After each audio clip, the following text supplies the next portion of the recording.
नमस्कार दोस्तों, आप सबका स्वागत है यूपी रेगुलर क्लासेस के ऑनलाइन प्लेटफॉर्म में। मैं वीर वाजपेयी आप सबका स्वागत करता हूं। आज हम बात करेंगे भारतीय संविधान में राज्य के नीति निर्देशक सिद्धांतों की प्रैक्टिस के बारे में। ठीक, क्वेश्चन शुरू करते हैं। जैसा कि पहला क्वेश्चन आपके स्क्रीन पे दिख रहा है, क्या राज्य के नीति निर्देशक सिद्धांतों को भारतीय संविधान में शामिल किए जाने का उद्देश्य है। यानी भारतीय संविधान में जो संविधान निर्माता हैं उन्होंने नीति निर्देशक सिद्धांत अर्थात हम बार बार डीपीएसपी बोलेंगे, डीपीएसपी, इनको क्यों शामिल किया, उनका क्या आशय रहा होगा। ठीक, अब देखो ऑप्शन पढ़े। राजनीतिक प्रजातंत्र को स्थापित करने के लिए, सही है। समाजवादी प्रजातंत्र को स्थापित करने के लिए, बिल्कुल सही है, क्योंकि डीपीएसपी में सामाजिक न्याय और राजनीतिक न्याय दोनों की बात करता है। ठीक है। गांधीवादी प्रजातंत्र को स्थापित करने के लिए, बिल्कुल है। अब ऑप्शन है सामाजिक और आर्थिक प्रजातंत्र को स्थापित करने के लिए, तो ऑप्शन के अकॉर्डिंग हम देखेंगे तो सबसे बढ़िया ऑप्शन कौन सा है, ये। अब इसी में अगर कूट बनाए होता, और कूट में हमें सारी बातें सही करनी होती हैं। कूट में पहला भी सही है, दूसरा भी सही है, तीसरा भी सही है, लेकिन अब इस ऑप्शन के हिसाब से सबसे अच्छा कौन सा है, चौथा है। नेक्स्ट क्वेश्चन कह रहा है कि निम्नलिखित में से कौन एक राज्य के नीति निर्देशक सिद्धांतों का एक कल्याणकारी सिद्धांतों का उद्देश्य नहीं है। कौन सा डीपीएसपी का उद्देश्य नहीं है। पहला ऑप्शन कह रहा है कल्याणकारी राज्य की स्थापना करना है। दूसरा क्वेश्चन कह रहा है समाजवादी आर्थिक न्याय को सुनिश्चित करना, यह भी है। एक धार्मिक राज्य की स्थापना करना, ये नहीं है। एक धर्मनिरपेक्ष राज्य की स्थापना करना, बिल्कुल सही है। तो कौन सा नहीं है, सी नंबर। नेक्स्ट क्वेश्चन क्या राज्य के नीति निर्देशक सिद्धांत किस प्रकार मौलिक अधिकारों से भिन्न है। मतलब मौलिक अधिकारों से किस प्रकार भिन्न है, बात करता है। कह रहा पूर्वोक्त केंद्रीय सरकार के लिए है और उपरोक्त राज्यों के लिए है। कह रहा डीपीएसपी जो है, क्वेश्चन का आशय इतना है कि डीपीएसपी कह रहा है कि केंद्र के लिए है और मौलिक अधिकार राज्य के लिए है, जबकि ऐसा नहीं है। ठीक, कह रहा पूर्वोक्त यानी डीपीएसपी संविधान का अंश नहीं है, जबकि मौलिक अधिकार संविधान का अंश है। गलत है, क्योंकि डीपीएसपी भी संविधान का अंश है, क्योंकि 36 से 51 अनुच्छेद है और भाग कौन सा है, चौथा। भाग कौन सा है, चौथा। ठीक, क्या निर्देशक सिद्धांत परिवर्तनीय नहीं है, जबकि मौलिक अधिकार परिवर्तनीय है, बिल्कुल। अनुच्छेद 37 हमें ये बताता है कि डीपीएसपी वाद योग नहीं है, अर्थात 37, सी नंबर सही है। अगला क्वेश्चन निम्नलिखित कथनों पर विचार कीजिए कि भारत के संविधान के संदर्भ में राज्य के नीति के निदेशक तत्व, अब दोनों कूट पढ़ने, विधायिका के कृत्यों पर निर्बंध करते। निर्बंधन का मतलब होता है रोक ना लगाना, यानी क्या विधायिका के कृत्यों पर रोक नहीं लगाते, लगाते हैं, यानी ये गलत हो गया। कार्यपालिका के कृत्यों पर रोक नहीं लगाते, लगाते हैं, क्योंकि अनुच्छेद 37 में ये लिखा है। क्या लिखा है अनुच्छेद 37 में? अनुच्छेद 37 में ये बात लिखी है कि वाद योग तो नहीं है, लेकिन जब राज्य कोई विधि कोई कानून बनाएगा तो इनको नजर में रखेगा, अर्थात ये दोनों गलत है। नेक्स्ट कह रहा भारत के संविधान के भाग 4, बिल्कुल 4 में अंतर्विष्ट प्रावधानों के संदर्भ में निम्नलिखित कथनों पर विचार कीजिए। कौन से? ये न्यायालय द्वारा परिवर्तनीय होंगे, नहीं।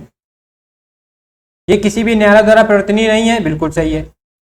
इस भाग में अधिकथित सिद्धांत राज्य के द्वारा कानून बनाने को प्रभावित करेंगे, बिल्कुल है, क्योंकि 37 में यह बात लिखी है कि वाद योग तो नहीं है डीपीएसपी, लेकिन जब भी राज्य कानून या विधि या नियम बनाएगा तो इनको नजर में रखेगा। तो यानी कौन सा सही हो जाएगा, दूसरा और तीसरा। नेक्स्ट क्वेश्चन राज्य के नीति के निर्देशक तत्वों के बारे में निम्नलिखित कथनों पर विचार कीजिए। पहला, ये तत्व देश के सामाजिक आर्थिक लोकतंत्र की व्याख्या करते हैं, बिल्कुल है। इन तत्वों में अंतर्विष्ट उपबंध किसी न्यायालय द्वारा परिवर्तनीय नहीं है, बिल्कुल सही है। अनुच्छेद 37 वाली बात कर रहा है, यानी कौन सा, 1 और 2 दोनों सही है, सी नंबर सही हो गया। नेक्स्ट क्वेश्चन क्या संविधान का कौन सा भाग कल्याणकारी राज्य का आदर्श घोषित करता है? कौन है? डीपीएसपी है। नेक्स्ट क्वेश्चन कह रहा राज्य के नीति निर्देशक तत्व सहज अध्ययन के लिए निम्न में से कौन से भागों में विभाजित किया गया? यदि आपको डीपीएसपी पढ़ना है तो वो कौन से 3 भाग हैं जिनमें इनको बांटा गया है? तो वो तीनों भाग यही हैं। कौन सा? समाजवादी, उदारवादी, उदार बौद्धिकतावादी और गांधीवादी। ये तीनों बातें इसमें मिलती हैं। अगला क्वेश्चन कह रहा है कि जो डीपीएसपी क्वेश्चन का है कि नीति निर्देशक जो तत्व हैं ये कहां से लिए गए हैं? तो ये लिए गए आयरलैंड से। कहां से? आयरलैंड से। और ये 1935 के भारत शासन अधिनियम में ही जोड़ लिए गए थे। और 1935 के भारत शासन अधिनियम में जब इनको जोड़ा गया तो इनको कहा गया था निर्देशों के उपकरण।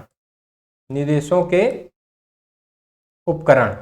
तो पूछ लेगा आपसे कि डीपीएसपी को भारत किस अधिनियम में निर्देशों के उपकरण कहा गया? तो भारत शासन अधिनियम 1935 का। नेक्स्ट क्वेश्चन कह रहे भारत के संविधान के अनुसार निम्नलिखित में से कौन सा देश शासन के लिए आधारभूत है? यानी कौन सा एक उद्देश्य होना चाहिए, कौन सा तत्व है जो शासन के लिए आधारभूत माना जाता है? वो डीपीएसपी।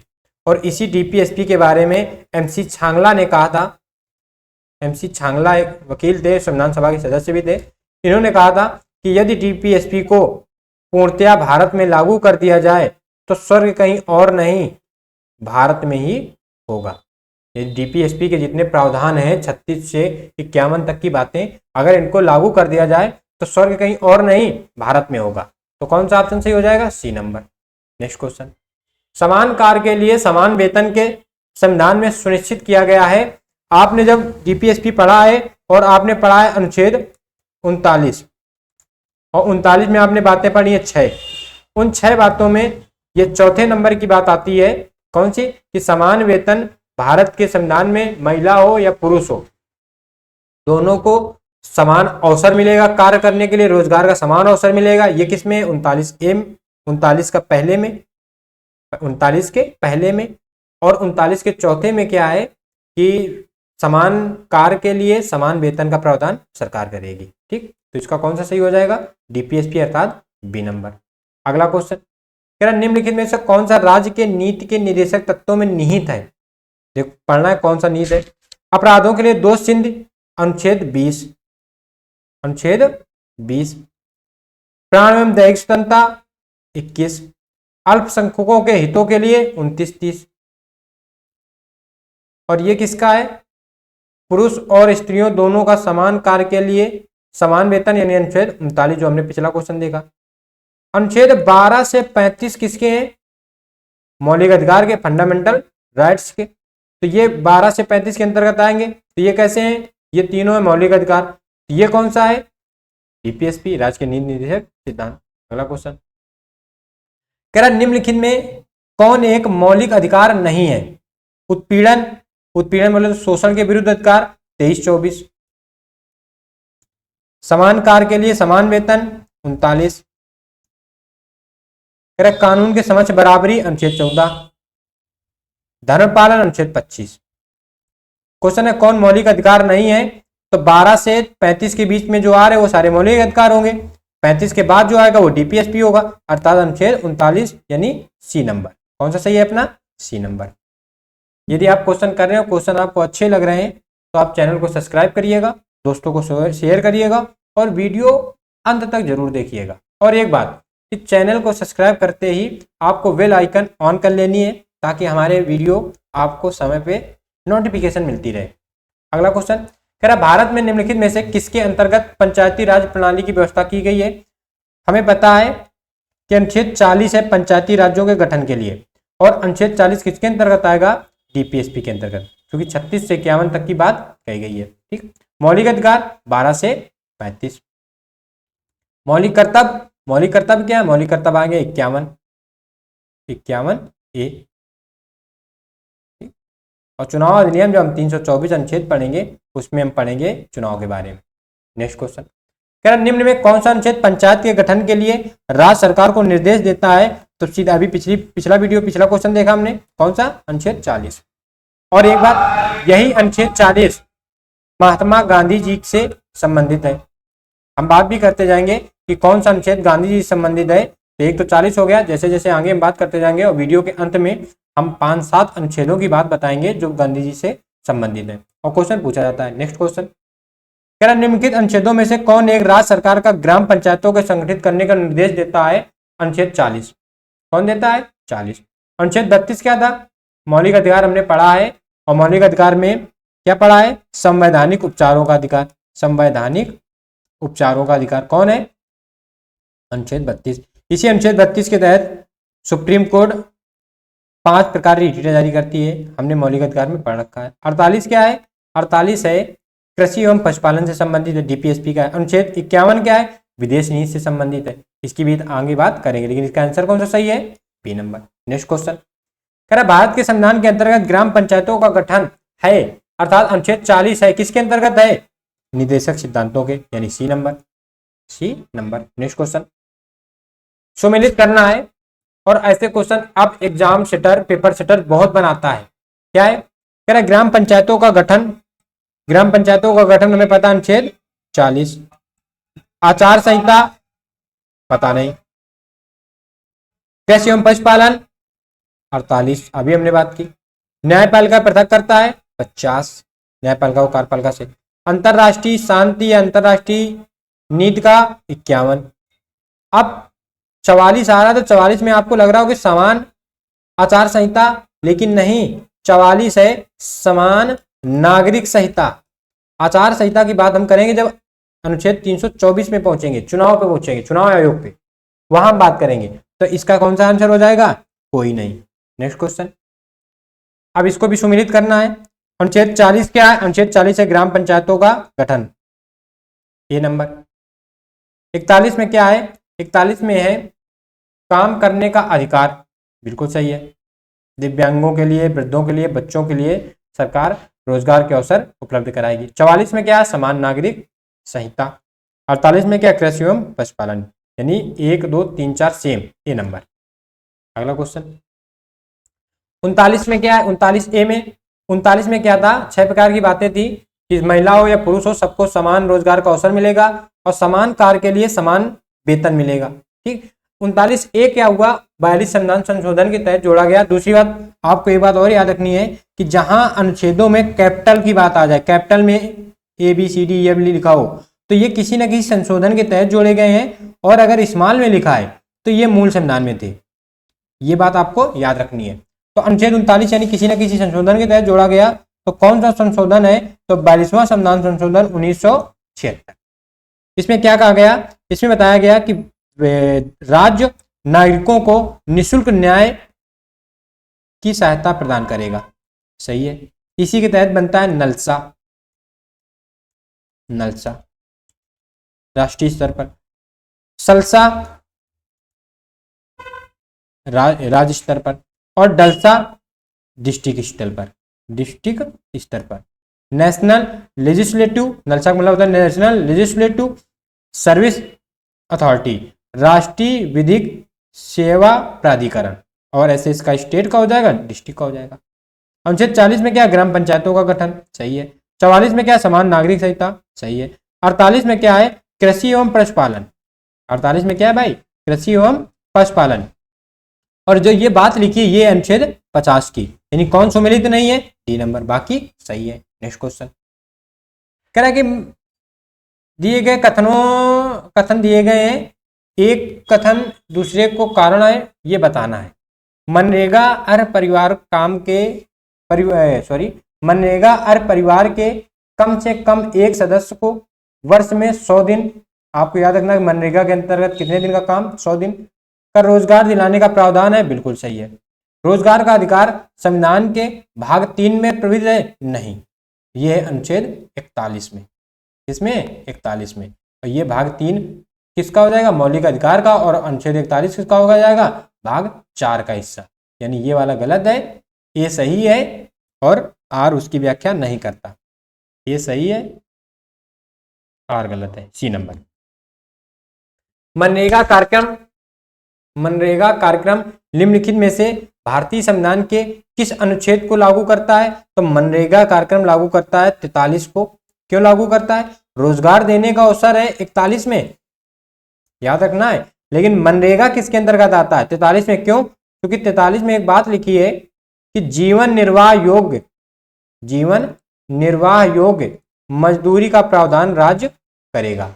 और इसी में एक बात लिखी है क्या कि कुटीर उद्योगों को बढ़ावा देगा कौन? राज्य। नेक्स्ट क्वेश्चन, राज्य के नीति निर्देशक सिद्धांतों के निम्नलिखित अनुच्छेदों में से कौन सा अंतरराष्ट्रीय शांति और सुरक्षा से संबंधित है? अनुच्छेद 51। अनुच्छेद 51। 48 का क्या है? 48 क्या में है? पर्यावरण, वन एवं वन्य जीवों की रक्षा करेगा, नियम बनाकर विधि बनाकर कौन? सरकार, राज्य। 41 में क्या है? दिव्यांगों, वृद्धों, बच्चों इनके लिए रोजगार व शिक्षा के अवसर उपलब्ध कराएगा कौन? सरकार या राज्य। 43 ए में क्या है? जो उद्योग धंधे हैं, उद्योगों में कर्मकारों की सहभागिता कौन निश्चित करेगा? सरकार, सॉरी राज्य। कौन निश्चित कराएगा? राज्य। तो इसका आंसर कौन सा हो जाएगा? ए नंबर। अगला क्वेश्चन, बाद में न्यायपालिका का कार्यपालिका से पृथककरण अनुच्छेद 50 की बात कर रहा है और अनुच्छेद 50 किसका हिस्सा है? डीपीएसपी का, अर्थात बी। अगला क्वेश्चन कह रहा भारतीय संविधान का कौन सा अनुच्छेद भारत की विदेश नीति से संबंधित है? अभी हमने बात की है 351। अगला कह रहा निम्नलिखित में से कौन संविधान के 42वें संविधान संशोधन द्वारा नहीं जोड़ा गया? यह बताना है कौन सा नहीं जोड़ा गया। देखो, शोषण से बच्चों एवं अल्पायुओं की सुरक्षा, बिल्कुल अनुच्छेद 45 आंगनबाड़ी वाला मामला। समान न्याय तथा निःशुल्क सहायता, अनुच्छेद 39A। समान आचार संहिता, ये पहले से विद्यमान थी, ठीक। उद्योगों के प्रबंधन में श्रमिकारों की भागीदारी, 43A। हमने कहा था जहां कैपिटल की बात कर देंगे वो किसी न किसी संशोधन के तहत जोड़े गए हैं। कौन नहीं जोड़ा गया? C number. अब आपको लग रहा होगा 45 में हमने ऐसा क्यों कहा? ABC तो बात बोली नहीं। 45 में पहले लिखा था 6 से 14 वर्ष के बच्चों को निःशुल्क शिक्षा की व्यवस्था, संशोधन किया गया और यह प्रावधान खत्म करके यह रख दिया गया 0 से 6 वर्ष के बच्चों को प्राथमिक शिक्षा की व्यवस्था। नेक्स्ट क्वेश्चन, इसका आंसर सी नंबर। अगला, संविधान के 42वें संशोधन द्वारा निम्नलिखित में से कौन सा सिद्धांत डीपीएसपी में जोड़ा गया? कौन सा जोड़ा गया? कह रहा देखो, पहला क्या है? पुरुषों एवं स्त्री दोनों के लिए समान कार्य का समान वेतन, 39, ये पहले में था, पहले मूल संविधान में था। उद्योगों के प्रबंधन में कामगारों की सहभागिता, ये जोड़ा गया क्या? 43A। क्या जोड़ा गया? 43A, यही जोड़ा गया। बी नंबर, काम, शिक्षा और सार्वजनिक सहायता पाने का अधिकार, ये मूल संविधान में थे। श्रमिकों के लिए निर्वाह योग, ये 43 में था और इसी के तहत तो मनरेगा बना, इसी के तहत मनरेगा बना और मनरेगा में एक व्यक्ति को कितने दिन का काम मिलता है? 100 दिन का काम।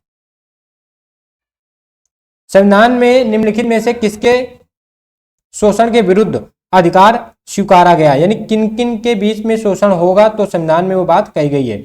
पहला, बच्चा, स्त्रियों, जनजातियों। आपको याद रखना है दलित शब्द का प्रयोग संविधान में कहीं नहीं किया गया। कौन सा समस्या सही है? सी नंबर। नेक्स्ट क्वेश्चन,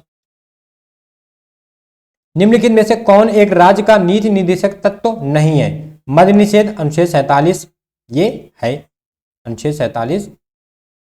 गौरक्षा, अनुच्छेद 48, ये भी है। पर्यावरण, 48A, ये भी है। 14 वर्ष के आयु के बच्चों के लिए निःशुल्क शिक्षा, ये 21A। और मौलिक कर्तव्य, फंडामेंटल राइट्स का 11वां, तो ये डीपीएसपी नहीं है, बाकी सारे डीपीएसपी हैं। तो कौन सा? डी नंबर सही। अगला क्वेश्चन, निम्नलिखित में से कौन सा राज्य का नीति निर्देशक तत्व नहीं है? अभी हमने बात की मादक पदार्थ, यानी 47 में क्या लिखा है कि राज्य व्यक्ति के या नागरिकों के जीवन स्तर, स्वास्थ्य स्तर और पोषण स्तर में सुधार करने का प्रयास करेगा। दूसरी बात क्या लिखी है कि मादक पदार्थों के बिक्री पर रोक लगाएगा, केवल दवा में प्रयुक्त मादक पदार्थों को छोड़कर। तो जो दवा में प्रयुक्त किए जा रहे मादक पदार्थ उनको छोड़कर बाकी पदार्थों में नियंत्रण लगाएगा और इसी का उदाहरण है बिहार में शराबबंदी। ठीक। अगला क्वेश्चन इसी में है, कह रहे गायों एवं बछड़ों का वध निषेध, ये तो 48 में है। पर्यावरण का संरक्षण 48A में है। 16 वर्ष की आयु के बच्चों को निःशुल्क, ऐसा कोई प्रावधान कहीं नहीं है, तो यही डीपीएसपी में नहीं है। अगला क्वेश्चन, कह रहा है कि निम्नलिखित में से कौन सा या कौन से राज्य के नीति के निर्देशक तत्वों में शामिल है, कौन कौन से शामिल है बताना है। मानव के दुर्व्यवहार और बलात् श्रम यानी शोषण के विरुद्ध 23 और 24। जब 23-24 की बात आ गई तो 12 से 35 वाले किसके अंतर्गत आएंगे, मौलिक अधिकार के, तो 23-24 उसी के अंतर्गत आ जाएंगे। तो ये किसका हिस्सा है, मौलिक अधिकार का अर्थात फंडामेंटल राइट्स का। दूसरा कह रहा है मादक पेय और स्वास्थ्य के लिए हानिकारक औषधियों के औषधीय प्रयोजनों से भिन्न उपयोग का प्रतिषेध, बिल्कुल सही। जब हमने पिछले के क्वेश्चन में बात की, ये उसी का उदाहरण है, अर्थात यहाँ बात कर रहा है अनुच्छेद 47 की, और अनुच्छेद 47 किसका हिस्सा है, डीपीएसपी का, तो बी नंबर इसका सही है। नेक्स्ट क्वेश्चन, क्या निम्नलिखित में से भारत के संविधान के किसमें पर्यावरण संरक्षण एवं संवर्धन तथा वन व वन्य जीवों की रक्षा का प्रावधान है। एक तो 48A में है, 48A में भारतीय संविधान संशोधन के तहत जोड़ा गया। दूसरी बात, जब आप मौलिक कर्तव्य पढ़ोगे और मौलिक कर्तव्य नंबर 7वां पढ़ोगे, उसमें साफ कहा है कि पर्यावरण की रक्षा करेगा तथा वन जीव झीलों का संरक्षण करेगा। कौन, व्यक्ति का नागरिक, भारत का नागरिक का ये मूल कर्तव्य होगा कि ये काम करेगा। तो दोनों सही है, ए और बी। जब मौलिक कर्तव्य पढ़ेंगे तो उसमें इसकी चर्चा करेंगे, आपको यहाँ याद रखना है। नेक्स्ट क्वेश्चन, निम्न में कौन एक राज्य के नीति निर्देशक सिद्धांतों में सम्मिलित है, डीपीएसपी में कौन शामिल है। पहला ऑप्शन कह रहा है राज्य देश के पर्यावरण के संरक्षण तथा संवर्धन का प्रयास करेगा, बिल्कुल शामिल है। राज्य किसी व्यक्ति को कानून के समक्ष समानता से मना नहीं करेगा, यह अनुच्छेद 14 का हिस्सा है। राज्य किसी व्यक्ति को उसके धर्म, कुल, जाति, लिंग अथवा जन्म के आधार पर प्रभेद नहीं करेगा, यह 15 का है। अस्पृश्यता बताओ किसका है, 17 का। ठीक, तो 14, 15, 17 ये किसके मूल अधिकार के हैं, कौन बचा, ए नंबर, ये किसका है, फंडामेंटल डीपीएसपी का।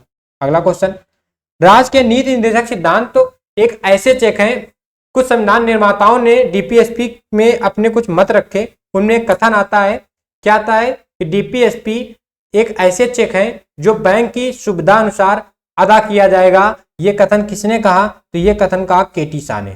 किसने कहा, केटी शाह ने। अंबेडकर जी ने क्या कहा, अंबेडकर जी ने कहा कि यदि कोई सरकार डीपीएसपी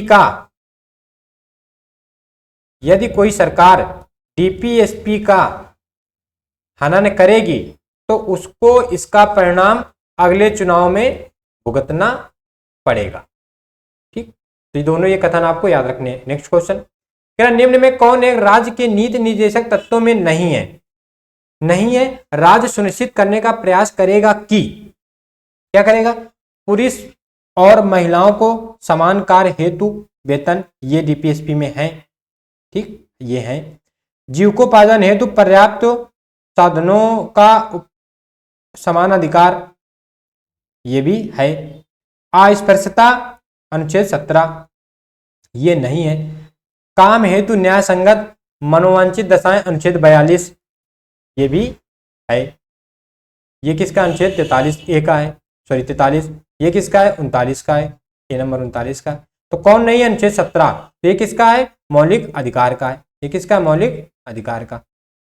ठीक, तो यही वाला सी सही हो जाएगा। अगला क्वेश्चन, क्या निम्नलिखित में से कौन सा नीति निर्देशक तत्व है, कौन सा है, समान नागरिक संहिता, पहला ही मिल गया, कौन सा, अनुच्छेद 44। प्रेस की स्वतंत्रता कौन सा, 19 का ए। वित्त के समझ क्षमता अनुच्छेद 14। धर्म की स्वतंत्रता अनुच्छेद 25। तो कौन सा डीपीएसपी है, ए नंबर। अगला क्वेश्चन, निम्नलिखित में से राज्य के नीति निर्देशक सिद्धांतों के विषय की पहचान कीजिए। कौन कौन से डीपीएसपी के सिद्धांत हैं, तो मद्य निषेध अनुच्छेद 47, ये है। फैक्ट्री एवं खानों में बाल श्रम निषेध, ये 24 है, ये 24 है। बेगार अथवा बालात श्रम, ये 23 है। अस्पृश्यता, ये 17 है। तो कौन सा है, केवल ए नंबर 1। नेक्स्ट क्वेश्चन, राज्य के नीति निर्देशक सिद्धांतों में निम्न में से किसके बारे में संविधान शांत है, किसके बारे में शांत है, ऑप्शन नंबर ए, कौन सा, प्रौढ़ शिक्षा, बस इसी के बारे में शांत है। कर्मकारों को निर्वाह योग्य मजदूरी मिलेगी, मनरेगा मिल रहा है 43 के तहत। गरीबों को निःशुल्क न्याय मिलेगा, मिलेगा 39A के तहत। बालकों की प्राथमिक शिक्षा अनुच्छेद 45 के तहत, अनुच्छेद 45 के तहत। तो ये सब किसके से? डीपीएसपी के। प्रौढ़ शिक्षा के बारे में संविधान मौन है। अगला क्वेश्चन, इनमें से कौन राज्य के नीति निर्देशक सिद्धांतों में सम्मिलित नहीं है? देखो क्वेश्चन महत्वपूर्ण है। मद्य निषेध शामिल है, अनुच्छेद 47। काम का अधिकार है 41 वाला। समान कार्य हेतु समान वेतन 39 का है। सूचना का अधिकार right to information, right to information अनुच्छेद 19A का 1, यानी ये मौलिक अधिकार है, बाकी डीपीएसपी है। तो कौन डीपीएसपी नहीं है? D number.